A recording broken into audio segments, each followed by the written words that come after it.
Makeup করতে তো খুব ভালো লাগে, কিন্তু মেকআপের পরে যে স্কিন কেয়ারটা করতে হবে সেটাও খুব ইম্পর্টেন্ট। তো আজকে তোমাদের সাথে সেটাই শেয়ার করব।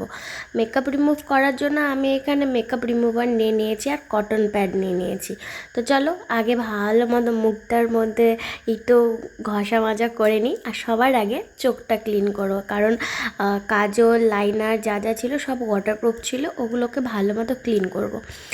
তারপরে দেখো এখানে ভালো মতো আমি লিপস্টিকটাও তুলে নেব, কারণ লিপস্টিকটা ওয়াটারপ্রুফ অ্যান্ড ম্যাট ছিল, এই কারণে। দেখো কত পরিমাণে মেকআপ বেরিয়েছে, আর আমাদের ফেসে যে ছোট ছোট পার্টিকেলসগুলো আছে সেগুলোর ভেতরেও কিন্তু আমাদের মেকআপটা ঢুকে থাকে। তো এই কারণে ভালো মতো মেকআপটা রিমুভ করতে হবে। তো আমার এখানে মেকআপ রিমুভ করা হয়েছিল না, জাস্ট আমি তারপরে ওখান থেকে মেকআপ রিমুভ করার পরে মানে যে প্রোডাক্টটা যে ওয়াটারটা ছিল সেটাতে রিমুভ করে তারপর আমি ফেস ওয়াশ করতে এসেছি।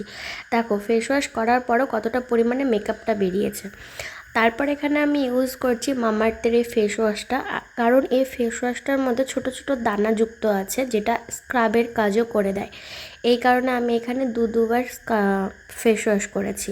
তোমরাও সেম তাই করবে। আর তোমরা যদি এখানে গার্নিয়ারের যে আমি মেকআপ রিমুভারটা ইউজ করেছি সেটা যদি না পাও, তাহলে তোমরা কোকোনাট অয়েলও ইউজ করতে পারো। তো আমার এখানে ফেস ক্লিন করা হয়ে গেছে।